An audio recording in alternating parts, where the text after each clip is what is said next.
So the key principle behind SMS retargeting is enabling brands to reconnect with existing and potential customers using very personalised, tailored and smart content.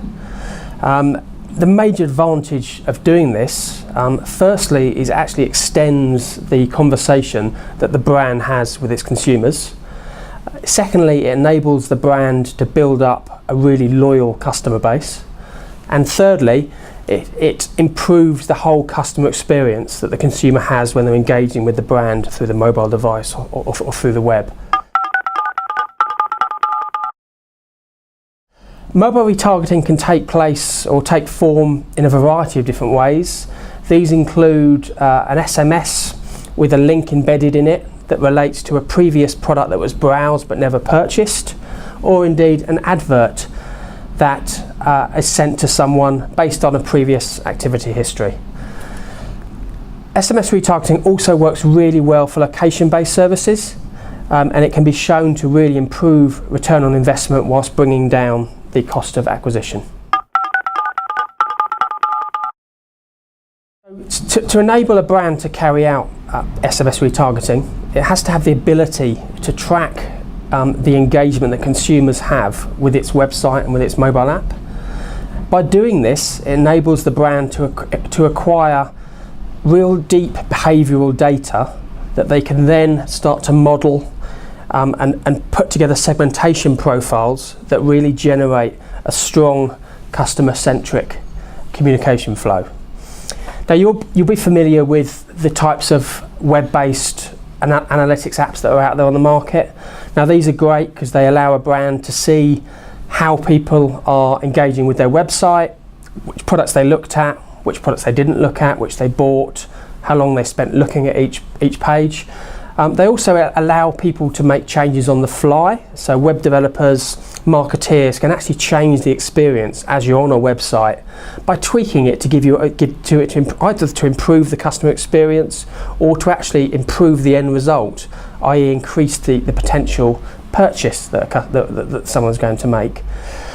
So by doing all this and by using web analytics, it allows the brand to really get inside the thought processes of their potential and their existing customers. And by doing this and by using this data, they can really start to target their communications in a really personalised and relevant way. Using mobile analytics then takes the ability and the campaign to another level. Now what mobile analytics does very well is it enables you to bring location into the equation.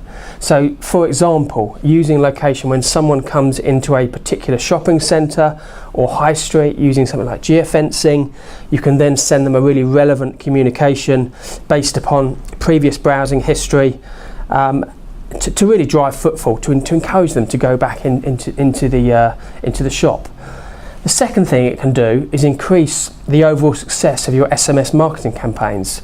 Now historically, marketeers have always looked at delivery rates, then they started to look at click-through rates, but I don't think that's enough anymore. You've got to start actually looking at click-through rates and then look at what content did the customer actually look at when they were actually on your site, and what was the outcome? Did they make a purchase or did they just browse a whole host of products?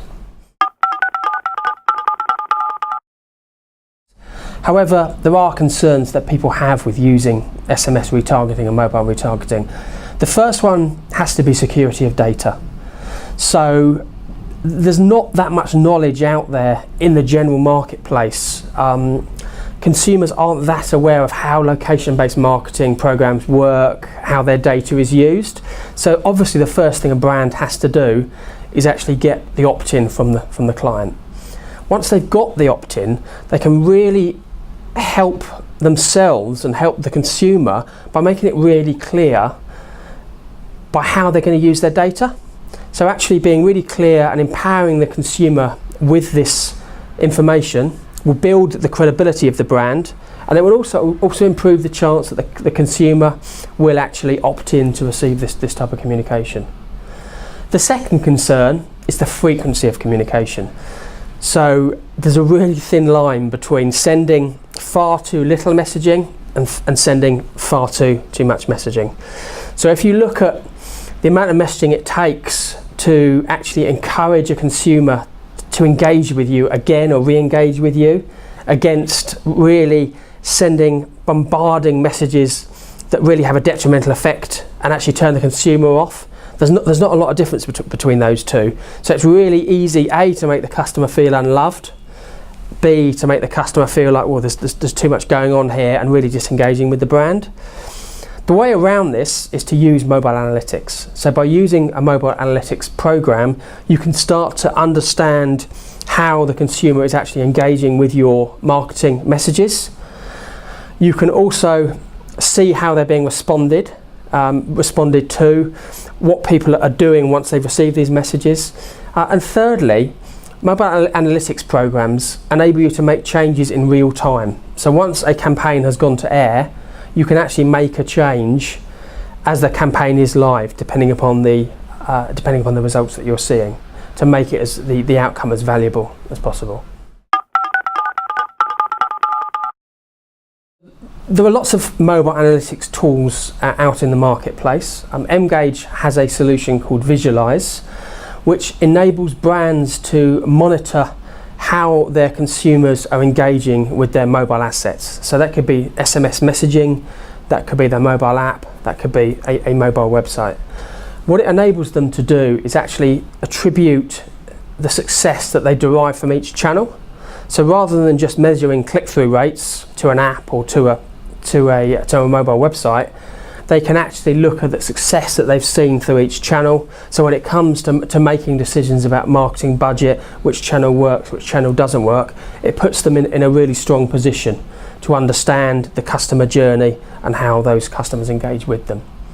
So to sum up, this type of analytics and SMS retargeting allows people to make really smart decisions using both historic data and future data, which doesn't depend upon platform, it doesn't depend upon advice, it's completely agnostic to the channel which the customer is engaging with.